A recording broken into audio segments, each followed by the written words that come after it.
پہلے تو میں ڈیمز کی بات کر لوں، اس کے بعد میں صرف بریفلی اس ڈاکیومنٹری کی بات کرتا ہوں. دیکھیں، ہمارا جو ملک میں انفارچونیٹلی ایک بہت بڑا المیہ ہوا، وہ یہ کہ ڈیموکریسی کے اندر جو ہر 5 سال کے بعد الیکشن ہوتا تھا، اس الیکشن کی وجہ سے لانگ ٹرم پلاننگ نہیں ہوئی. اور ڈیمز لانگ ٹرم پلاننگ ہوتی ہے، اور جو بھی ملک ترقی کرتا ہے وہ ہمیشہ لانگ ٹرم پلاننگ سے کرتا ہے. اگر چائنا کو آج ہم دیکھتے ہیں کہ دنیا کی سب سے تیزی سے بڑھتی ہوئی اکنامک پاور اور سپر پاور بننے جا رہا ہے، تو چائنا کی اگر آپ ساری اسٹڈی کریں، ڈیولپمنٹ کا جو ان کا جو ماڈل ہے وہ لانگ ٹرم پلاننگ کا ہے. ابھی سے جب ہم چائنا گئے تو انہوں نے ہمیں باقاعدہ بتایا کہ ان کی اگلے 10 سال 20 سال وہ کس طرح کیا پلان کر رہے ہیں. اور کوئی قوم آگے نہیں بڑھ سکتی جب تک وہ لانگ ٹرم پلاننگ نہ ہو، آگے کا نہ سوچے. تو ہمارا بدقسمتی سے کیا ہوا ہے، 5 سال کی ٹرم ہوتی ہے، کوشش یہ ہوتی ہے کہ 5 سال کے بیچ میں جو بھی چیز کمپلیٹ ہو جائے تاکہ پبلک کو دکھائیں، پھر بہت زیادہ اربوں روپیہ اشتہاروں پہ خرچ کریں اور پھر اس کے اوپر الیکشن جیت جائیں. تو یہ جو ہمارا ایک ہینڈی کیپ آیا، اس نے بہت نقصان پہنچایا پاکستان کو. سب سے بڑا نقصان یہ پہنچایا کہ ہماری جو اویلیبل ہائیڈرو الیکٹریسٹی تھی وہ سستی بھی تھی، واٹر ریزروائرز بھی بن جانے تھے، ہماری ایگریکلچر کو بھی فائدہ ہونا تھا. بجائے اس کا سوچنے کے لیے وہ شارٹ ٹرم میں وہ ہم نے فیصلے کیے جس سے آج پاکستان کی جو بجلی ہم بناتے ہیں وہ سارے بر صغیر میں سب سے مہنگی بجلی ہے. اور وہی نہیں مہنگی بجلی، بلکہ جس طرح کہ ہم نے کانٹریکٹس کیے، جو ابھی فیصل واڈا نے بتایا کہ کانٹریکٹس یہ کیے کہ چاہے ہم بجلی خریدیں یا نہ خریدیں، کانٹریکٹس اب ایسے ہیں کہ 2013 میں 180 ارب روپے کی کیپیسٹی پیمنٹس تھی، میننگ کہ ہم بجلی استعمال کریں یا نہ کریں اتنا پیسہ ہم نے دینا تھا پاور پروڈیوسرز کو جو جنریٹ کرتے تھے بجلی. ہماری گورنمنٹ آئی، وہ اماؤنٹ پہنچ گیا، جو نئے پلانٹس آئے جنریشن میں تو وہ پہنچ گیا 500 ارب پہ. اور 2023 میں 1500 ارب روپیہ ہم خرچ کریں گے بجلی کے کیپیسٹی پیمنٹس پہ، چاہے ہم وہ بجلی استعمال کریں یا نہ کریں. تو اس کا بھی ایک پرابلم ہے. پرابلم یہ ہے کہ ہماری سردیوں اور گرمیوں میں جو بجلی ہم استعمال کرتے ہیں اس میں بہت فرق ہے. گرمیوں میں ہماری اس وقت بجلی اگر 24,000 میگا واٹ کے ارد گرد استعمال ہوتی ہے تو سردیوں میں وہ گر کے آ جاتی ہے 8 یا 9,000 پہ. تو اس کا مطلب یہ ہے کہ اگر سردیوں میں ہم بجلی نہیں استعمال کریں، پیسے پھر بھی ہم نے دینے ہیں. اس کی وجہ سے بجلی مہنگی ہو گئی ہے. اور پھر کئی کانٹریکٹس ہم نے کیے جس میں ہم نے بڑی مہنگی بجلی کانٹریکٹ کی دنیا کی مقابلے میں. تو یہ اس لیے ہوا کہ یہ ساری شارٹ ٹرمزم کے اوپر، اس میں کرپشن بھی تھی، شارٹ ٹرم سوچ تھی کہ ہم صرف اگلے الیکشن کا سوچیں اور پھر اس کے بیسس پہ الیکشن جیت کے تو پھر آگے چلیں. یہ جو ڈیمز ہم نے 50 سال کے بعد فیصلہ کیا 2 بڑے ڈیمز بنانے میں، جس میں مومند ڈیم پرابلی جلدی بھی بن جائے گا اور اس کا بہت بڑا امپیکٹ پڑے گا پشاور کے اوپر اور پانی واٹر سپلائی کے اوپر. پانی کے آگے ہمیں جو پرابلمز ہوں گے اور بجلی بھی بن جائے گی. یہ 50 سال کے بعد 2 ڈیمز بڑے بن رہے ہیں. اس سے پہلے ہمارے پاس تھے تربیلا اور منگلا، ہماری زندگی میں وہ بنے تھے. اور اس کے بعد کوئی ڈیمز نہیں بنے. حالانکہ پاکستان کا جو ہائیڈرو الیکٹریسٹی کا پوٹینشیل ہے وہ ہم سمجھتے ہیں تقریباً 50,000 میگا واٹ، 70,000 میگا واٹ کا پوٹینشیل تھا، جو کہ اگر ہم ٹائم ٹو ٹائم ڈیمز بناتے رہتے تو آج ہم اس سچویشن بنا ہوتے کہ ہماری جو انڈسٹری ہے اگر ہم اس کو سبسڈائز نہ کریں تو وہ مقابلہ ہی نہیں کر سکتی ہندوستان اور بنگلہ دیش کی انڈسٹری کا، کیونکہ وہاں کے بجلی کے ریٹس ہمارے سے کم ہیں. مجھے دوسری چیز اس کی یہ جو دو ہم بڑے پروجیکٹس کر رہے ہیں، اس کی کلین انرجی، ہائیڈرو الیکٹریسٹی صاف انرجی ہے، جو کہ آج کل کلائمیٹ چینج کے اندر بہت میٹر کرتی ہے، اور ہم پاکستان سب کو پتہ ہے کہ ہم بڑے ونربل ہیں کلائمیٹ چینج. پاکستان کوئی دنیا کے 8 یا 9 نمبر پہ پاکستان کا ہے جو کہ سب سے زیادہ ونربل ہے کلائمیٹ چینج پہ. تو ایک تو ہمارے لیے یہ بڑا امپورٹنٹ تھا کہ ہم کلین انرجی لے کے آئیں. دوسری چیز واٹر ریزروائر، جو کہ پانی بہت بڑا ایشو ہے. پاکستان ایک وہ ملک ہے جدھر آگے پانی کے ہمیں بڑے مسئلے مسائل آئیں گے، تو اس کی واٹر کی کنزرویشن اور ریزروائرز بنانا وہ ہماری بہت بڑی ضرورت تھی. تو دوسرا یہ کہ ہم پانی کو بھی پرزرو کر لیں گے، اور پھر اس کا امپیکٹ ایگریکلچر کے اوپر پڑے گا. تو میں اس لیے اس کے اوپر سٹریس کرنا چاہتا ہوں کہ یہ صرف اور صرف شارٹ ٹرم سوچ کی وجہ سے ہم نے وہ کام نہیں کیے، وہ پروجیکٹس نہیں بنائے جو کہ پاکستان کو، اگر 60s میں ہم بڑی تیزی سے آگے بڑھ رہے تھے تو ہمارے پاس سب سے سستی بجلی تھی، اور اس سستی بجلی سے ہماری انڈسٹری چل رہی تھی، اور بڑی دیر تک ہم اس ملک کو بڑا فائدہ ہوا سستی بجلی سے.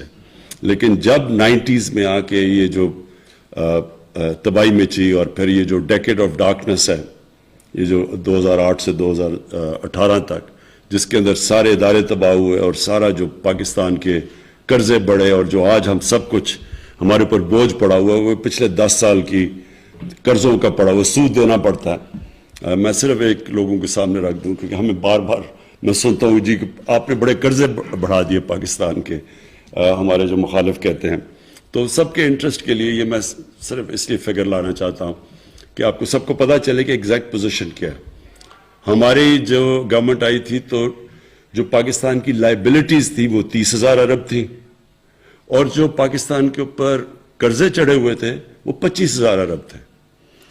تو جب سے ہماری گورنمنٹ آئی ہے 2.5 سال میں، وہ 25,000 ارب سے قرضے گئے 36,000 ارب پہ. 11,000 ارب کے قرضے ہمارے دور میں بڑھے ہیں. لیکن اس کی بریک ڈاؤن آپ سب کو دے دوں. 11,000 میں سے جو 6,000 ارب روپے کے ہمیں قرضے لینے پڑے، وہ کون سے؟ وہ پرانے لیے ہوئے قرضوں کے اوپر سود دینے کے لیے.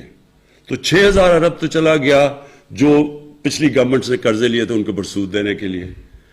3,000 ارب کیوں چڑھ گئے قرضے؟ کیونکہ روپیہ 105 سے گیا 160 تک، ڈالر گیا 105 سے 160 تک.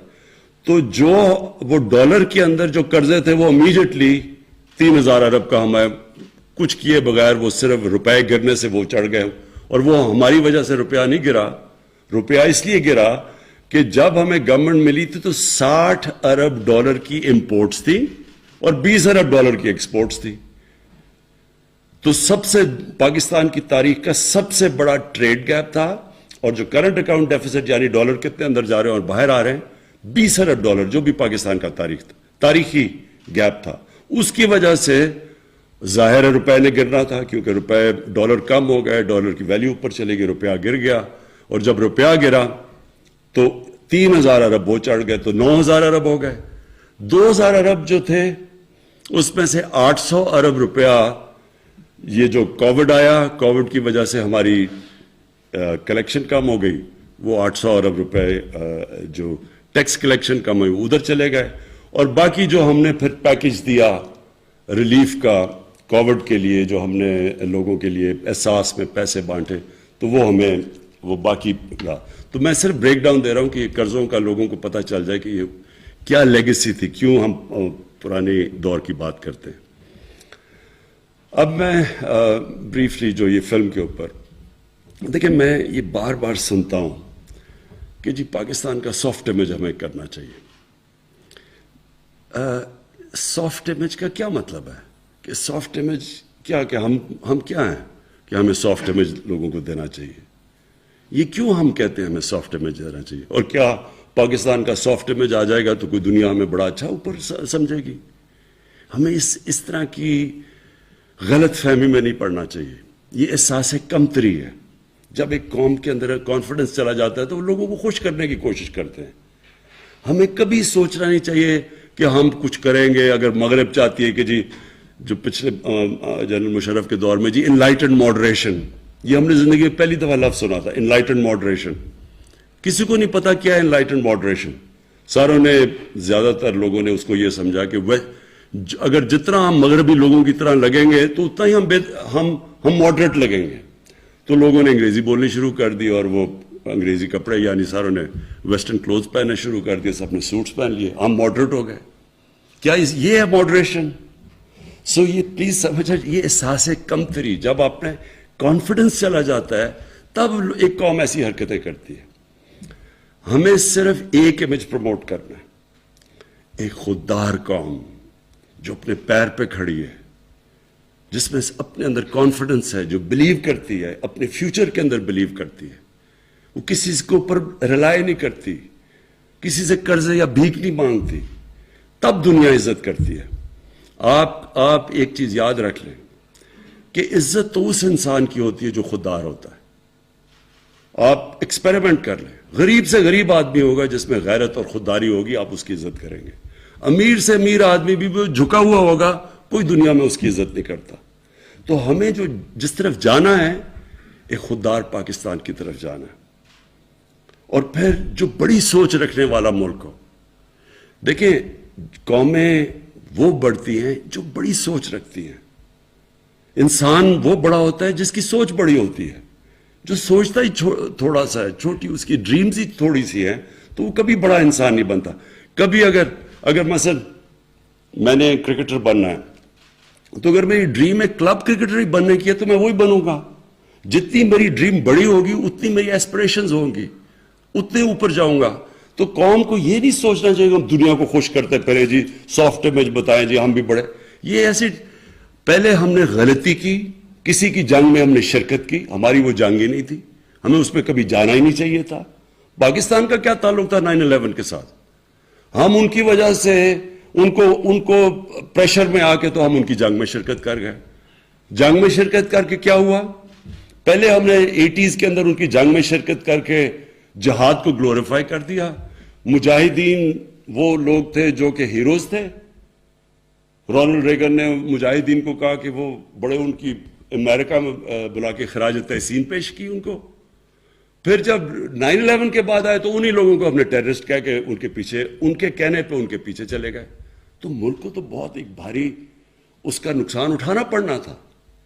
تو ہم یہ نہ کہیں کہ ہم, کیونکہ ہمیں وہ دہشت گرد کہنا شروع ہو گئے تو ہم اپنا سافٹ امیج کریں. ہمیں کبھی بھی, جب بھی آپ کسی کے پریشر میں آ کے غلط کسی اور کی جنگ میں شرکت کرتے ہیں اور پھر اپنے ملک کو نقصان پہنچاتے ہیں, تو اس کا یہ ہو ہی نہیں سکتا کہ آپ سفر نہ کریں. کسی سے بھی آپ کسی کی جنگ میں شرکت کریں گے, ان سے کوئی بینیفٹس لے کے, اس کا نقصان ہوگا. وہ کہتے ہیں انگریزی میں ہے کہ دیر از نو فری لنچ. جو بھی آپ سمجھتے ہیں کہ ہمیں ایڈ ملے گی یا کچھ, اس کے پھر بڑے نقصانات اٹھانے پڑتے ہیں. تو ہم نے اپنے ماضی سے کیا سیکھا؟ ہم نے اپنے ملک کو مضبوط کرنا ہے, اپنے ملک کو پیر پہ کھڑا کرنا ہے. ہم نے اپنے قوم کو تیار کرنا ہے کہ ہمیں ٹیکس جب تک نہیں دیں گے تو ملک اپنے لوگوں کو پڑھا نہیں سکے گا, اپنے علاج نہیں کروا سکے گا, اپنی انفراسٹرکچر نہیں ٹھیک کر سکے گا. تو قوم نے ٹیکس دینے ہیں. کسی کے اوپر ہاتھ نہ پھیلائے کسی کے سامنے. جیسے جیسے ہمارا مائنڈ سیٹ چینج ہوتا رہے گا. میں آج آپ کے سامنے ایک وہ آدمی جس نے ساری دنیا دیکھی ہوئی ہے, جو پوٹینشل پاکستان میں ہے, شاید ہی دنیا میں کوئی ملک ہے جس میں اتنا پوٹینشل ہے. اللہ نے سب کچھ دیا اس ملک کو. ہم انڈر سیل کرتے ہیں اپنے آپ کو. ہم اپنے اندر بلیو نہیں کرتے کہ جی کوئی اور آ کے ہمیں اوپر لے جائے گا. یہی قوم, جس دن ہم آہستہ آہستہ ہمارے اندر یہ کانفیڈنس آ گیا کہ ہم دنیا کی کسی بھی قوم کا مقابلہ کر سکتے ہیں, یہ قوم اوپر اٹھ جائے گی. سب کچھ ہے یہاں, کوئی چیز, کسی چیز کی کمی اللہ نے نہیں دی.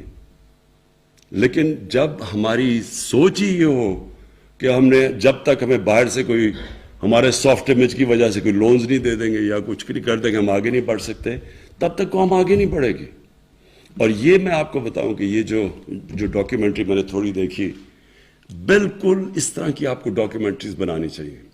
میں اپنی فلم انڈسٹری کو ہم پوری مدد کریں گے ان کو پروموٹ کرنے کے لیے, ڈاکیومنٹریز بنائیں, فلمز بنائیں, کیونکہ اس ملک میں اللہ نے ٹیلنٹ دیا ہے. کیونکہ مجھے تو ہندوستان سے ہمارے یہاں مجھے تو تب یاد ہے جب ہمارا جو ٹی وی ہوتا تھا سارے ہندوستان میں دیکھا جاتا تھا, پی ٹی وی سارے ہندوستان میں دیکھا جاتا تھا. ہمیں تو تب بھی یاد ہے ہماری فلم انڈسٹری اچھی بلی چل رہی تھی, پیچھے رہ گئی. پیچھے میرے خیال میں بہت بڑی وجہ یہ تھی کہ وہ کاپی کرنا شروع کر دی ہندوستان کی فلمیں. دیکھیں ویلیو صرف اوریجنل کی ہوتی ہے, کاپی کی کوئی ویلیو نہیں ہوتی. لوگ تو وہ آگے بڑھتے ہیں جو اپنا راستہ نکالتے ہیں. آپ کاپی تو اچھی کاپی بن جائیں گے, اچھے سے اچھی آپ پکاسو کی کاپی کر لیں, اس کی کوئی ویلیو نہیں ہے. ویلیو صرف اوریجنل کی ہے. تو ہم نے اپنے بجائے اپنی اوریجنل تھنکنگ کرنے کے چیپ ہندوستان کی کاپیز شروع ہوگی, خود ہی اپنی فلم کو نیچے لے آئے. لیکن جو ہمارا پی ٹی وی تھا بڑے ہائی سٹینڈرڈ کا تھا. پھر جو ہمارے یہاں پرفارمنس میں نے دیکھے زبردست, کوئی مقابلہ نہیں کرتا تھا نصرت فتح علی خان کا. اور ہمارے جو یہاں کے یوتھ بہت ٹیلنٹ ہے, یہاں عاطف ہمارا بیٹھا ہوا ہے, اس کا کوئی وہاں مقابلہ نہیں کرتے. ٹیلنٹ ہے ہمارے لوگوں میں. ہم کرکٹ میں ہم ہندوستان 7 گنا بڑا ملک تھا. میں نے ہندوستان کے خلاف 24 ون ڈے میچ کیپٹن کیے ہوں گے, 19 جیتے ہم, 1 وہ ٹائی تھا. تو یعنی ہم ان سے ہمیشہ بہتر تھے. چھوٹا ملک تھا لیکن جب تک ملک کے اندر کانفیڈنس تھا ہر فیلڈ میں ہم ایکسل کرتے تھے. تو یہ یاد رکھیں کہ اس ملک میں اللہ نے سب کچھ دیا ہے. لیکن بدقسمتی یہ ہے کہ جب کرمنلز آ کے ملک کے اوپر سربراہ بن جائیں تو وہ کوئی ملک نہیں ترقی کر سکتا. ایک فیکٹری کے اوپر آپ چور کو بٹھا دیں, فیکٹری بیٹھ جائے گی آپ کی, ملک کیسے نہیں بیٹھے گا. سو اس لیے کانفیڈنس رکھیں اپنے آپ میں. ہمارے میں سب کچھ ہے, ہمارے میں ٹیلنٹ ہے. اور اگر آپ نے صحیح ٹیلنٹ دیکھنا ہے پاکستانیوں کا تو باہر جا کے دیکھیں. پاکستان سے باہر ایسا ٹیلنٹڈ پاکستانی بیٹھا ہے. ہر فیلڈ کے اندر لوگ ایکسل کرتے ہیں. صرف ہم نے اپنے ملک کا سسٹم ٹھیک کرنا ہے جو الاؤ کرے میرٹ کو اوپر آنے کے لیے. تو وہ سسٹم تھوڑا ٹائم لگتا ہے. لوگ کوئی فکر نہیں کرنی چاہیے کہ جی ابھی چینج نہیں آیا, یہ برا ہے. ایک سسٹم جب ایک پرانی عادتیں پڑ جائیں تھوڑا ٹائم لگتا ہے وہ مائنڈ سیٹ چینج ہونے میں. لیکن یہ مطمئن ہو جائیں سب کہ یہ ملک کے اندر جو اللہ نے دیا ہے یہ خاص اللہ کا ملک ہے. اس میں جو ٹورزم میں پوٹینشل ہے, جو اس کی زمین اللہ نے زرخیز دی ہے, جو اس میں ورائٹی دی ہے, جو ڈائیورسٹی دی ہے, یہ شاید ہی کسی آپ کو دنیا میں ملک میں بنے. جو کانڈے ناسٹ نے جو لیڈنگ میگزین ہے انہوں نے کہا جو لیڈنگ دنیا کا جو آگے جا کے جو ٹورسٹ ڈیسٹینیشن ہے وہ پاکستان کی انہوں نے بات کی ہے. تو وہ ایسے نہیں لکھتے. پھر میں واپس جنرل مزمل آپ کو آخر میں خراج تحسین پیش کرنا چاہتا ہوں کیونکہ یہ صرف یہی نہیں کہ آپ نے یہ بہت بڑے چیلنج ٹیک آن کیے ہیں. یہ 2 بڑی ڈیمز بڑے چیلنجز ہیں. لیکن میں آپ کو خراج تحسین اس لیے پیش کرنا چاہتا ہوں کہ جس پیشن اور جس جنون سے آپ نے یہ ٹیک آن کیا چیلنجز, یہ میں آپ کو کیا خراج تحسین پیش کروں گا. انشاءاللہ جب یہ ڈیمز بنیں گی تو آپ کا نام سارے اس ملک ہمیشہ یاد رکھے گا. Thank you.